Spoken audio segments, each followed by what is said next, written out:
Hello fellow humans and welcome to the Madhouse. I'm Josh and today's dose of insanity comes in the form of the Creative Corner. That is the writing tips thing that I said I was going to do last time. I'm sorry for the video being late, it's just been incredibly warm and I haven't felt up to filming. In fact, I didn't look up to filming, I was sort of half melted.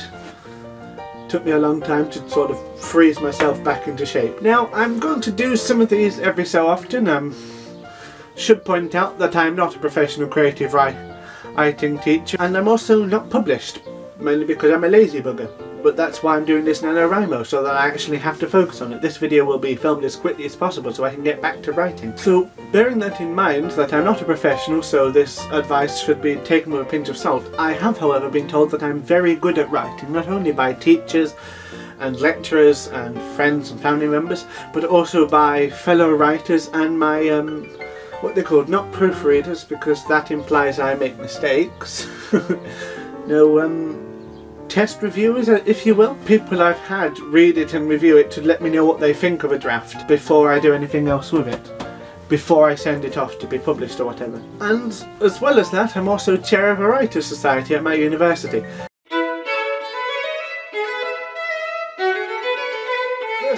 Now the topic of this first video then is your creative corner, or your writer's retreat, your sanctum sanctorum, wherever you sit down and write, your writing environment. Rowling has Hagrid's hut, Shaw had his London, the rotating hut, not the city, and Roald Dahl had his famous gypsy house.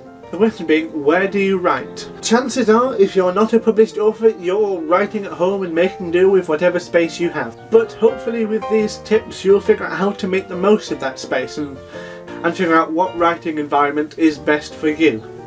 So number one, do you write inside or outside?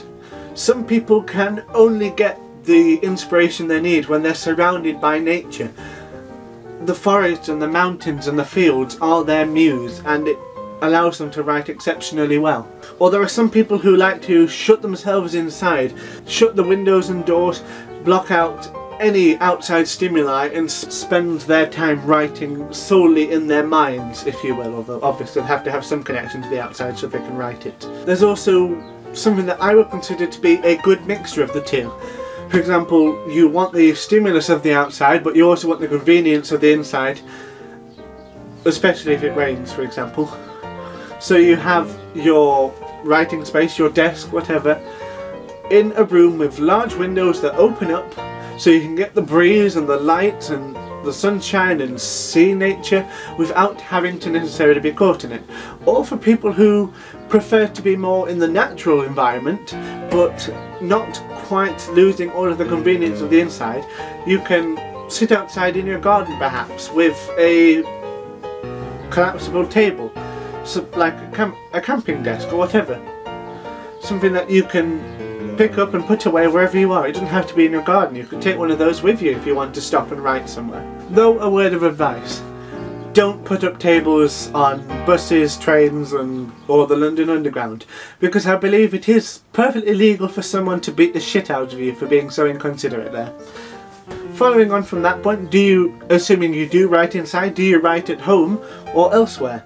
Some people prefer to write from the comfort of their own homes, surrounded by their own things and the familiar, because let's face it, most writers are a shy bunch of people. Or do you prefer to be out in public, watching the world pass you by and using that to draw your inspiration? If you're writing a contemporary or other character-driven novel, then being in public might be exceptionally good for you. I would recommend a cafe, specifically one with a glass front to it, so that if you sit by the front windows, as long as you order coffee, they'll be happy to let you stay for as long as you want. And you can watch the customers, the wait staff, sometimes the people in the kitchen and the people passing you by on the street, and it can really help you figure out how people move, how the people talk, how they compose themselves. And if you just listen in, you can pick up on so many dramas that can be plot points of your novels, and sometimes even pick up names. I once took inspiration for one of my characters from a homeless man who lived not too far from a cafe I was sitting in. And although he didn't know, I just said, I went and bought him a coffee just for being there and sparking off an idea. Also, if you're writing something like an historical novel, then perhaps a museum or an old library would be the perfect place for you.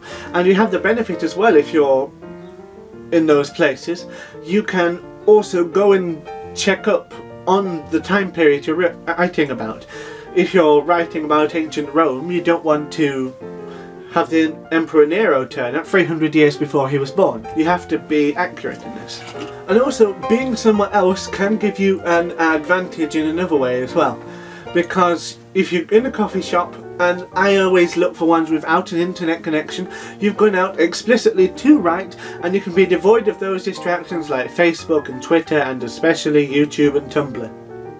I can spend hours going through those, and it's not productive, but being without them in another place when you've specifically gone out with the intention of writing can really help you.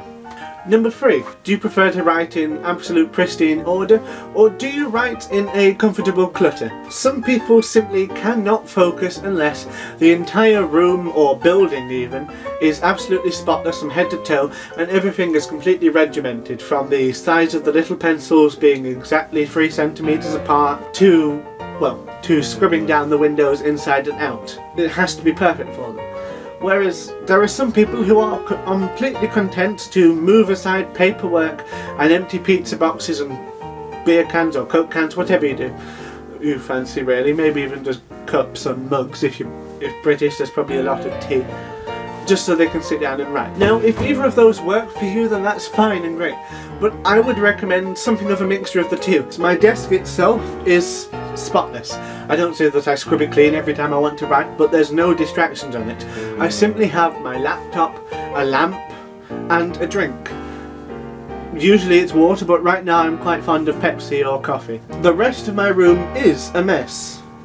I'm not the tidiest of people, but it's manageable and I can deal with it, and it doesn't stop me from writing. It's not terrible, and it could certainly be worse. It's just simply not my focus when I'm writing, and I recommend something the same. You don't want to have to spend hours preparing every last detail if you want to write, because if you have a burst of inspiration and then you have to start scrubbing, by the time you've finished preparing everything, you're not going to remember what your inspiration was anyway.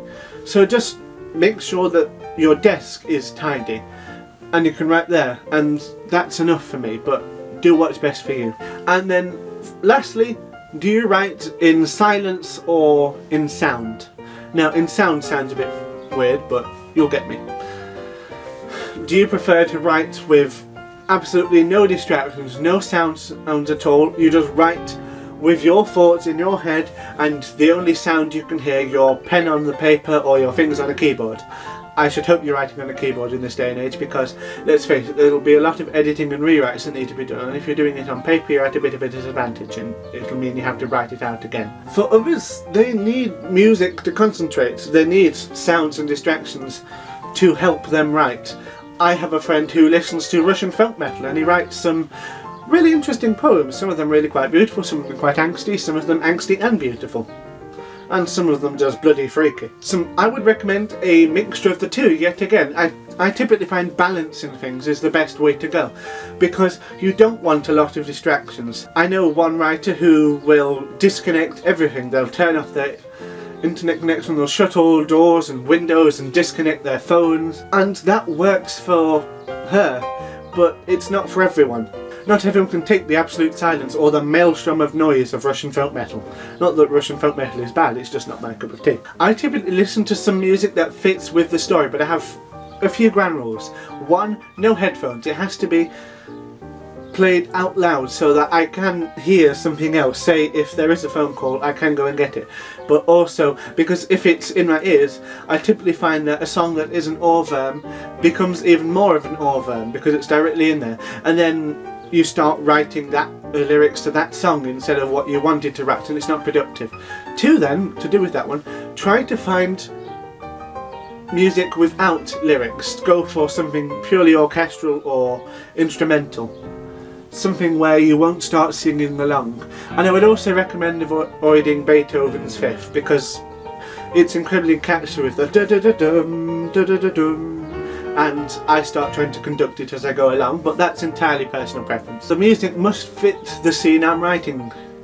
If I'm writing a battle scene, then I will find something dramatic, perhaps a battle paean.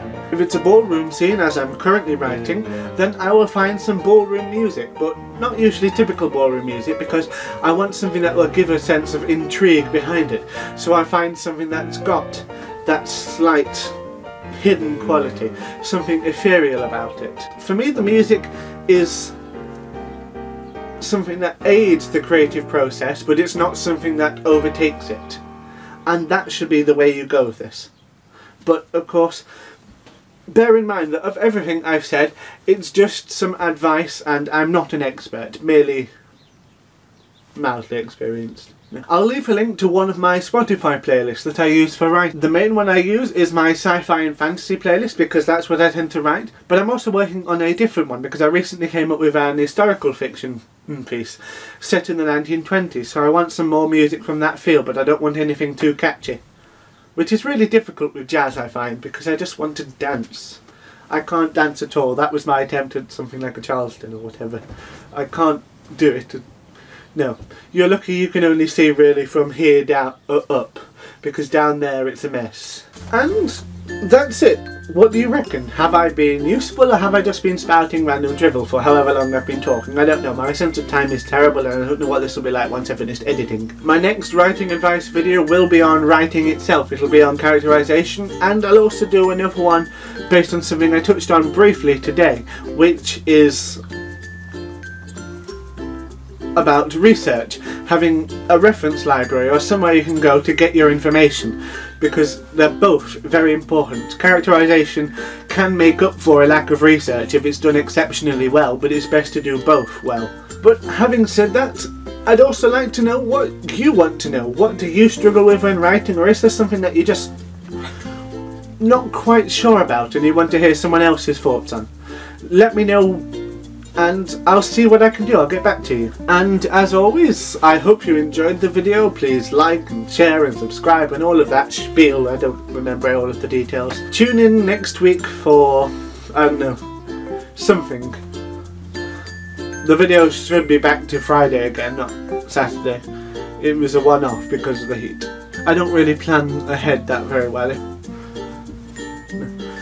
You know, I'm still trying to work on a salutation for the end, because at the moment I just tend to go cheers or goodbye, but they feel kind of insincere. I want to do something that's more pertinent to you and to what I want to do with this, but something along the lines of, give me a moment.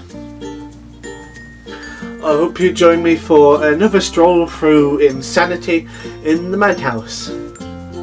Fare thee well. It just sounds strange. I'm not good at that sort of thing. Should I just stick with cheers, or maybe I should go for the exceedingly... Maybe I should go for the pip-old bean, but no, still not me. I'll figure something out. Cheers.